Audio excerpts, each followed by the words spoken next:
Hello friends, welcome to the Kumbi-Gikku Show, where we review the first 11 matches of IPL 2025.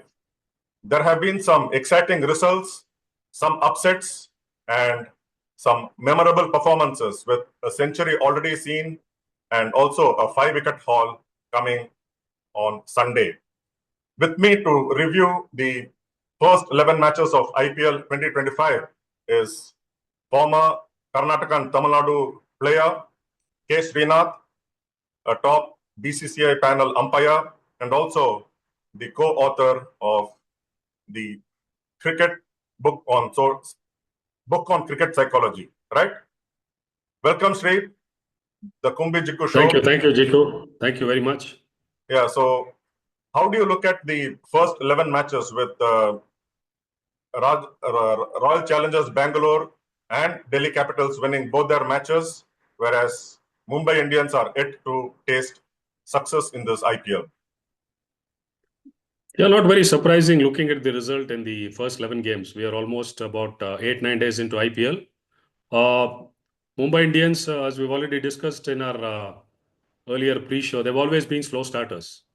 And they have known to, stage strong comebacks. And yes, also languishing at the bottom is RR and CSK also. So surprising between the two Mumbai Indians and CSK, in the 18 editions, they've had 10 titles between them. It's pretty surprising to see both the teams in the bottom half.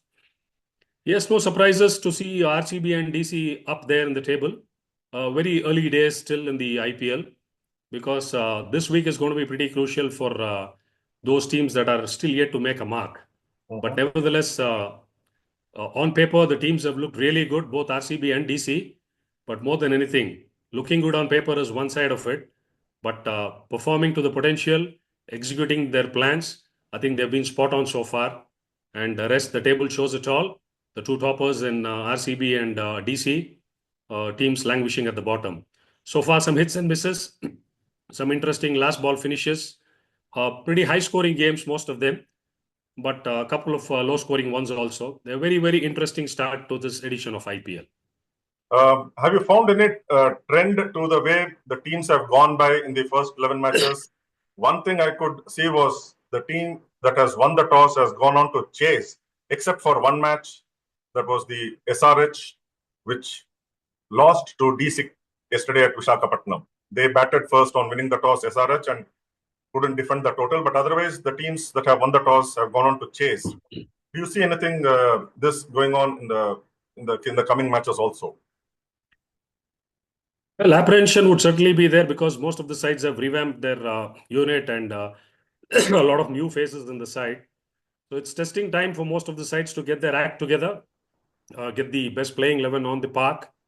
And yes, also the introduction of a mandatory ball after the 11th over in case of any due. I think that also would have been in mind. But typically you see, if at all there is any due factor also, most of the sides over a period of time have been comfortable chasing targets. Unless and until towards the business end, wherein we see the heat catching up and the wickets getting a little bit tired and spinners coming into play. Otherwise, the trend has been, as you said, barring one game, it's been win toss, field, try to chase down whatever target that's been set up. So nothing new, but yes, getting into the second week, I think we would look at a lot of strategies being revisited, and we could be up for some surprises also. Teams going for the target, but not many successfully completing it. Yesterday, we saw Chennai Super Kings go down for the second time, and it was brought to our notice that Chennai Super Kings have not successfully chased a total beyond 180 since IPL 2019. And yesterday, they were given the target of 183 by RR, which was achievable in normal circumstances. But what do you think is happening with the CSK batting, especially? I think the top order is a problem for them because they had Deepak Hooda for the first two games in the top. He was replaced by Vijay Shankar. There's not much bench strength left for them per se in terms of Indians. I think somewhere they need to look at getting in Devon Conway at the top because he was instrumental in 23 and 24 when they won one IPL and they got to the finals. I think he was the top run getter for them. So how they can work around getting their foreign four players in the side is very important. Because at this point in time, it's Rachin Ravindra. They've got Patirana, two guys covered up. They got an Overton instead of Sam Curran. Now the fourth option is one they have to look at because Noor Ahmed has really done well for them. So how would they try to get in Devon Conway at the top of the order is going to be the question for them. Because Ruturaj Gaikwad got his first 50 yesterday, but otherwise Rahul Tripathi at the top along with Rachin Ravindra has not done much. Because mind you, this 6 overs of power play is going to be very, very important. And if you decide to win the toss and if you're going to chase the target in excess of 180, 190, the first 6 overs make it very, very crucial. And I believe that with Rachin Ravindra, somebody like a Convoy at the top of the order, and mind you, both of them are Kiwis, they play a lot of cricket together. I think that's one area where CSK has to really work on because their middle and lower middle order, though they have the experience of Jadeja, they have Shivam Dubey there. But somewhere, they have to find a way to fit in Devon Conway. I think that's the area where they're really looking a bit grey. Also, are you surprised at Ruturaj Gaikwad, who usually has been opening for CSK, batting at number 3? And does that make a difference, opening and number 3, or it's just the same? I think opening in number 3, not much of a difference, Jikku, but nevertheless, he's been a very successful batter at the top of the order, that is opening the batting. So whether there's been a particular strategy that they're trying to devise and work on is number one. Number two, 3 games down now. And yeah, they will have to revisit that and maybe, get Ruturaj at the top. But nothing like if they can get Devon Convoy in.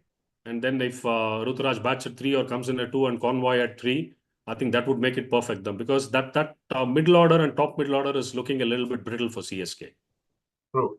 And what do you say of MS Dhoni? There has been a lot of talk of him batting at number 9 in the second match, and yesterday he came at number 7.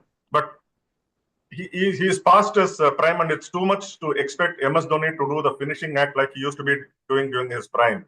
So what do you have to say about MS Dhoni in particular? Of course, his wicket keeping is still unmatched. We saw him do the flashy stumping the first 2 matches, and yesterday also go down, collect the wide, effect the stumping, dismiss their top scorer, RR top scorer Nitish Rana. So nothing to say about MS Dhoni and his wicket keeping, but what about his batting? So I think once you're out of international cricket and you play from IPL to IPL and you're not part of domestic, so it becomes like match to match. So without spending time in the middle, getting quality match practice certainly, deters and hampers your performance. And mind you, Dhoni is not getting younger by the day. He's 42 now, as you said, keeping. He's still one of the best around the world. He can give a run for the money for any of the youngsters around the circuit who are playing active international cricket. But yes, it was a bitter pill to swallow for Stephen Fleming when he had to take tough questions in the presser when MS came out to bat at number 9. Well, what CSK is looking at is a big question mark. Are they looking at redeeming themselves as a side, or they are trying to go for the killer punch and win games? Because mind you, if MS had walked out, I think in the game against RCB, it took them 18 long years to beat CSK in Chennai. That Yes. was a monumental effort by RCB on that particular day. But had MS walked out ahead of Ravichandran Ashwin, when they had to get about 70, 80 in 7 overs, the aura of that man certainly would have put pressure on the opposition. Because as you said, it is not easy for MS to walk out and hit those sixes, what he was, known for in his early days. In the last couple of years, we've seen him come out to bat when, 12, 18 balls around, try to hit those sixes and finish games. I mean, it's too big a task, or it's very Herculean from people to expect MS to, come out and perform those Houdini acts which he was known for. Yes, somewhere they need to work around and see how MS can be fitted there in that role. And certainly, yes, him batting in the middle, especially in the crunch when the run rate is in excess of 10. I think again, yes, it's up to the think tank, the captain, the coach. They need to sit and see where MS can be fitted there because his role as a batter in this team is very, very important. Because already, as I mentioned, their middle order, their finishers, they're looking pretty brittle. So the experience, the firepower of somebody like MS is very, very crucial for CSK because it's a very fast-paced tournament. Before you close your eyes, you see you're up, 2 weeks down the line, 7 games, and then you start playing catch-up. And as I said, business end, wickets get tired. It's not going to be easy for people to come in at the fag end and start tonking the ball over the park. Yes, MS, where he comes into bat in the future games, is going to be very, very vital. But Sri, I was looking at this option. They have that impact substitute rule, and they bring in this replacement, say a bowler replacing a batter in the second innings or vice versa. But how about you cannot do away with MS, the wicketkeeper? But how about bringing in an impact sub for MS Dhoni when it comes to batting? Is it a fair thinking, or like you said, MS Dhoni is indispensable when it comes to batting? It was just a See, thought that MS Dhoni, I just crossed. I have a rhetoric for this. MS Dhoni is indispensable as far as CSK is concerned, number one. Now, if you need to get an impact player, as a batter replacing MS after he wicket keeps, now who's the guy in the bench who can come and do 10-20% of what MS can do? That's the biggest question mark. Even today, the hopes of millions of fans or even the think tank of CSK would be like 20 to get in 1 over. Who's the man who can do it for you? They only believe it can be MS. So I think they certainly would never ever think of wearing that hat of saying, would they replace MS with an impact sub coming in as a batter ahead of him? That would certainly be not on their mind at all. But yes, he's such a big player. Certainly, whenever he comes out to bat, the pressure on the opposition is always going to be there. So how CSK is going to capitalize on that, put him in the forefront and, push the opponents back is going to be a wait and watch game. How soon they turn around and get this act together is very, very important. And we also saw some ups and downs. Ishan Kishan started the season with a bang for SRH, scoring the first and only 100 so far in this season. But then he has not been up to that expectations in the next two matches, along with Abhishek Sharma. And there is a lot of pressure on Travis Head to keep the runs going and at a quick pace. How much can they also be depending on only Travis Head, for that matter? Sunrisers Hyderabad, the runners-up last year. I think SRH has been pretty disappointing after the first game. To be honest, on paper, they look the best top and middle batting order side in this IPL. You've got Travis Head with Abhishek Sharma, you've got Ishan Kishan, you've got Andre Klassen, you've got Nitish Reddy. I mean, I don't think any side in this edition of IPL can boast of such a power-packed top five batting unit. But somewhere on those really good batting tracks in Hyderabad, whether they're not assessing the condition well, they're getting carried away thinking that they need to put on 240, 250 every game. If that is there in the mind, I think they're faltering. I think they need to get in there, bite the time, a couple of overs, see how it's going, because they've got the firepower at the back end to really propel them towards the end. But yes, again, catch-up work for them. As I said, midway through the IPL, 7 games done, you would see a lot of teams languishing in the bottom. Your top 4 will become a race. And if RCB and DC, the way they are playing, if they gallop the way it is, I think in the mid half of the tournament, I think there would be clear front runners for the 1 and 2. Yes, they need to get their act together, SRH, because as a bowling unit on that particular surface in Hyderabad, it's really tough for the bowlers to defend anything which is 170, 180, which is always below par there. So their strategy should be not to aim for something very big, which is just not possible in every game that's going to happen. Because by the looks of it, any fan who would go and watch an SRH game would always think that they are a team which is going to get in excess of 200, which is not going to work in every game. So yes, the pressure would certainly come back on them, but they've got some top quality batters in the top 5. It's just a matter of one guy firing up there. I think they'll again be back at the top there.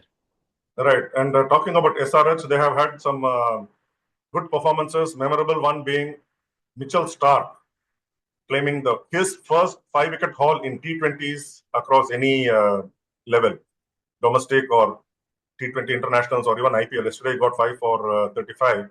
And another find for SRH has been that young batsman, 23-year-old from Bhopal, Madhya Pradesh, Aniket Verma. How has Aniket Verma impressed you, especially with the 6-hitting abilities? He has already hit a dozen sixes in his 3 innings, and yesterday was his first IPL 50.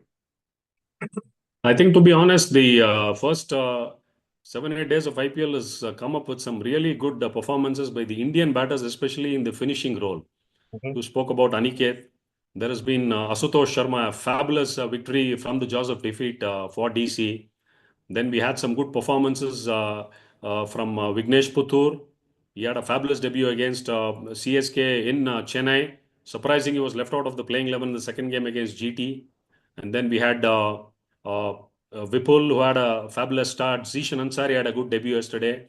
I think these performances by the youngsters from India really augurs well for Indian cricket. I Mhm. think that is what this IPL throws up. Because always the names that are discussed are the Rohit Sharmas, it could be the MS Dhonis, the Virat Kohlis, or the foreign brand of cricketers, could be a Pat Cummins or a Travis Head, or you spoke about Mitchell Starr. But what this IPL throws up is, such youngsters. I think last year the find was Abhishek Sharma. So this year it could be Aniket, or it could be Zishan Ansari. I think it provides such a fantastic platform for these Indian cricketers to rub shoulder with top cricketers, not only from India, from across the world. I think to me, Aniket looks a fabulous talent per se in terms of white ball cricket. It all boils down to how he can hold himself, his head well in this tournament is what is important. Because Right. getting carried away by a couple of good knocks and success hits you on the head. And what this game can do is it can really be brutal. But so far, he's been outstanding for SRS and he's truly been a find in the middle order for them. I just mentioned about Mitchell Stark for Sunrisers Hyderabad, but actually it was against Sunrisers Hyderabad for Delhi It was Capitals for that DC. it was, yeah, for DC. And yeah, like you mentioned, it was surprising that Vignesh Puttur, who did well, left arm wrist spinner, Mumbai Indians against CSK, but then he was dropped. How will his confidence level be, especially after getting all the laurels, even getting that recognition from the team owner, Neeta Ambani, at the end of the match? But then he was expected to play against Gujarat Titans, but then surprisingly not even in the reserves list. I think, see, Mumbai has been a franchisee which is known to, pick raw guys and groom them. And kudos to them. They identified him and got him in their range and they worked well with him. Yes, to be fair, yes, very harsh on that boy because he had a fabulous start on his debut, picking up 3 wickets against a gun side like CSK, though MI ended on the losing side. But yes, he had to make way for somebody like whom? The incumbent captain of MI. So Hardik Pandya was the one who came in place of him. Yes, maybe the think tank would have given it a big thought. It was a very happy headache for them because they had to drop him and get Hardik Pandya in. But yes, a big ground in Ahmedabad. Any spinner would love to roll his arm over there. It would have been more than a handful. But yes, per se on that day, the combination MI looked for, how would they get Hardik Pandya and whom they wanted to leave out? I think the only option they had was with Vignesh. Certainly, they would have had a chat with him. As I said, players in MI franchisees are taken care of very well. They would have had a chat with him. They would have told him it is horses for courses. And certainly, he would have been in the scheme of things. And yeah, he would have taken it in a stride. And it's a long way ahead in this tournament, still 3 games, 11 more to go. He certainly will have his chances, and he certainly will not be sulking at any point in time. And you also touched upon Ashutosh Sharma playing that match-winning knock from nowhere. He brought DC to win. So how we have also seen Ashutosh Sharma do well against for Punjab Kings last year in the company of Shashank Singh. But you think Punjab Kings loss is DC's gain? Certainly, I mean, we've seen so far the auction, a lot of players being let off and picked by other franchisees. They've done well there, especially playing against them. It certainly hurts the team which has let go of them. But he's a very exciting talent. I've seen him in domestic circuit. He can hit the long ball. And he's got a very uncluttered mindset. He's somebody who stays in the present, takes it one at a time, doesn't think too far ahead of what is in front of him. I think everybody talks about T20 being a very fast-paced game and people have to think out of the box, all this stuff. But end of the day, for a batter or for a bowler in this format, it is taking one ball at a time. Because if you are an opening batter walking into bat ball number one, you cannot envisage or think far too ahead of saying what is going to happen in ball number 116 or 120. If you're only going to survive the first over, you can look ahead saying you're going to get into the second over. I think in that way, I think he's got a fabulous head on his shoulders, a strong boy. As I said, doesn't worry about anything around him. Nothing really phases him about who he's playing against or who is around him. I think that knock has done really wonders for him. And yes, as I said, DC is looking like a totally new outfit. The sort of, camaraderie they've shown. They've come out playing some real fresh brand of cricket. I think that's where they're there at the top as of now. Yes, Asutosh, he's had a fabulous first week. It all boils down to how we can keep it going for the rest of the 3 weeks. And Ashutosh and Shashank Singh did well for PBKs last year, but then Shashank Singh continues from where he left off the previous season. And we saw that match for Punjab Kings in the company of Shreyas Iyer, putting up that partnership and playing the entire last over when Shreyas Iyer was on 97 at the other end. But still, he was given the go-ahead to go after the bowling and not look at giving Shreyas Iyer the strike to reach his century. So what does that tell you about Shreyas Iyer's captaincy and also Shashank Singh having to show again what he is capable of? I think such a fascinating story when Punjab, said that we picked the wrong guy, the same name. Yes. But it can happen. But he proved the world saying that what he is made of. A very silent performer comes from a small state like Chhattisgarh. Yes, coming to Shreyas, he's matured as an individual. He had a fabulous run with KKR last year, giving them their third title. Yes, unfortunate again, they had to let go of him for whatever reasons. I think it's a team sport wherein you put your individual performance behind and get what is best for the side as such. In fact, in the presser, I read somewhere Shreyas saying that if I had looked for my individual 100 and if he had fallen short by 10 or 15 runs, it could have been, GT chasing the target down. I think getting those big sixers and boundaries in the last over, Shashank ensured that, the target was out of reach for GT. Yes, again, it boils down to those lesser known Indian cricketers from smaller states who've taken the forefront in the last 10 days. We all hope and wish to see more such cricketers coming from smaller places make a mark in this IPL. And certainly, as I said, this will be a great scene, auguring well for Indian cricket in the future because we need these smaller town boys really make a mark in this IPL. That match, Shreyas Iyer led by example, played a captain's knock. Who among the captains have impressed you so far in these 11 matches? Very early days, I think two names that would really ring a bell is they've looked quite composed and cool. One has been Shreyas Iyer, the other has been Rajat Patidar. Rajat Patidar because the amount of pressure that would be weighing on his shoulder because it's like RCB is all about Virat Kohli. CSK is all about Dhoni. So a captain in that side weighing in that much of pressure on his shoulder to rally around such high profile cricketers. I think these two guys have really done well. And mind you, they don't come from such backgrounds wherein they've captained their state side for a long time or whatever. Of Right. course, Shreyas had a stint with KKR last year as a captain who triumphed, but not with Patidar per se. But they have really caught the eye, the way they have handled their high-profile players, marshaled their bowling resources, and got their plans together. I think the tick in the boxes, I think to me, it's been Shreyas Iyer and Rajat Patidar. And if I can add, I will also include Axar Patel in this category for his way of handling his team, the bowlers, and of course, he would have been getting guidance from such an experienced international captain as Faf du Plessis, and he also has Mitchell Starc. What particularly liked me was he said yesterday that he was keeping Mitchell Starc for the his first overs in the power play and his last 2 overs towards the end. But as it happened, he picked up wickets, gave him an extended third over in the initial phase, and that turned things around for DC. So maybe Akshar Patel early days of captaincy, but still he has not done anything wrong. Do you agree? So, certainly, he's not put a foot wrong as of now because, as you said, it's about Faf and Mitchell Starc. Mind you, KL coming into the side in the second game. I think he's somebody who's seen it all and a very experienced campaigner and the comfort zone of having been playing together for India. And yes, a very silent performer again. No oops about what he's done so far.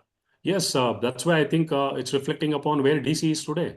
So we spoke about three captains who have done really well. And all those three teams, especially Rajat and Shreyas and now Axar, these are the teams, two of them in the top two, and somewhere in the mid is KKR. I think really from an Indian perspective, we have only one foreign captain in Pat Cummins, but the other 9 teams led by Indian captains. I think three of them leading their side well. It's really a fantastic sign for Indian cricket. Shri, among the talking points in the first 10 days of IPL has been the pitch, the ground, and Eden Gardens is in the news for, I don't know if I can say, for all the wrong reasons. How do you look at the franchisees and getting the home advantage? Because Gujarat Titans and their captain and also their assistant coach, Parthiv Patel, said clearly that they had planned to play on black soil against Mumbai Indians, and it worked in their favor. They are rightful in saying or using the home advantage. What is your take on this? I think home advantage should certainly lie with the franchisee, but there's a dictum from BCCI-IPL which says that pitches have to be at this quality. I think whatever hue and cry was raised about the surface in Kolkata, I think that's been put to rest. Yes, but having said that, a couple of teams now, especially CSK, lost a home game against RCB. RR came up a cropper in the first two games playing at home, rather the second home, I would say, in Guwahati.